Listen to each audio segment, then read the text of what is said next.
Hi friends, welcome to my channel Shyamala Khammampati. ఈరోజు వచ్చేసి ముడి చింతకాయ పచ్చడి ఉంటుంది కదా, దాంతో అయితే రైస్ చేస్తున్నాను. అందుకోసం ముందుగా రైస్ అయితే ఉడికించేసి పెట్టేసుకున్నాను.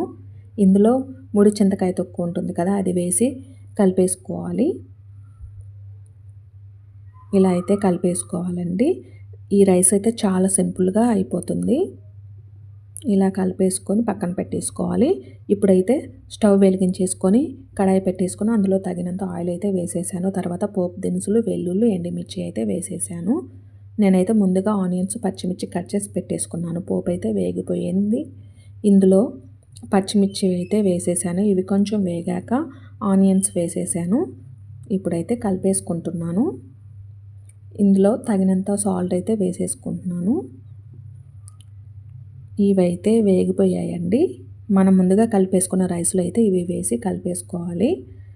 సాల్ట్ అయితే చూసి వేసేసుకోండి.